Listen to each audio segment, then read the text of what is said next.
Hi అండి. ఈరోజు మన కిచెన్లో రాగి రొట్టె రెసిపీ చూద్దామండి.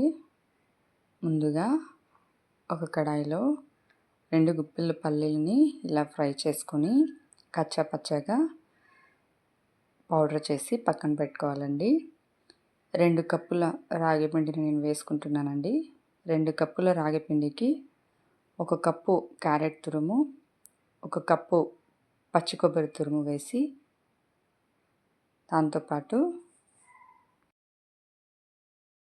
ఒక మీడియం సైజు ఉల్లిపాయని ఇలాగ సన్నగా కట్ చేసి వేసుకోవాలండి.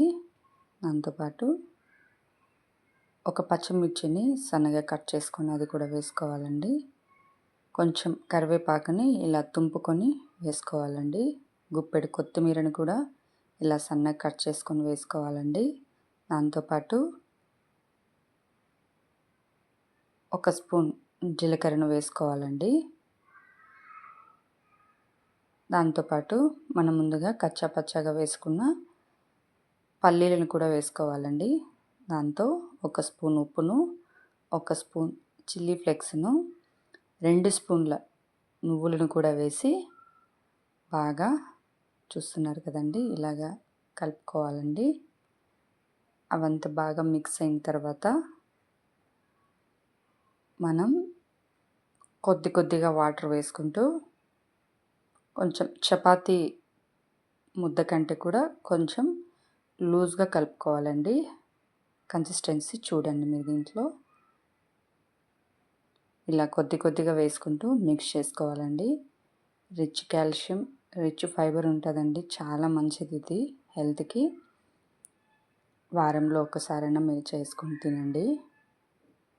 చిన్నపిల్లలైనా పెద్దవాళ్ళైనా ఇష్టంగా తింటారండి. చాలా టేస్టీగా ఉంటుంది. చూస్తున్నారు కదండి, ఇలా బాగా కలుపుకోవాలండి. చూస్తున్నారు కదా, ఈ ఫామ్లో పిండి ఇలా ఉండేలాగా కలిపి ఒక 10 నిమిషాలు పక్కన పెట్టుకోండి. 10 నిమిషాల తర్వాత చూపిస్తున్నాను చూడండి, ఇలా ఉంటుందండి కన్సిస్టెన్సీ. మరొకసారి కలుపుకొని రుచికి సరిపడినంత ఉప్పు సరిపోయిందో లేదో చూసుకోవాలండి. చూసుకొని నేను ఇక్కడ బటర్ పేపర్ మీద కొద్దిగా ఆయిల్ వేసి నేను రొట్టెలు చేసుకుంటున్నానండి.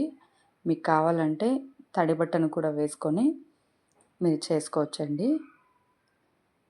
ఇలా మరీ పల్చగా లేకుండా మరీ మందంగా లేకుండా ఇలా మీడియం థిక్నెస్తో ఇలా రొట్టె తయారు చేసుకోవాలండి. ఇలా ఐరన్ పెనం ఒకటి పెట్టుకోవాలండి. అది హీట్ అయిన తర్వాత 1 స్పూన్ ఆయిల్ వేసి బాగా స్ప్రెడ్ చేసుకోవాలండి. తర్వాత మనం రెడీ చేసి పెట్టుకున్న రొట్టెను కూడా జాగ్రత్తగా వేసి స్లోగా అదిమి ఇలా చిన్నగా ప్రెస్ చేసి అదిమి మనం నాప్కిన్ తీసేసామంటే ఈజీగా వచ్చేస్తుందండి. 1 స్పూన్ నెయ్యి వేసుకొని నెయ్యితో కాల్చుకుంటున్నానండి. కావాలంటే మీరు ఆయిల్ కూడా యూజ్ చేసుకోవచ్చండి. 2 వైపులా ఇలా హాఫ్ స్పూన్ గీ వేసుకొని 2 వైపులా కాల్చుకోవాలండి.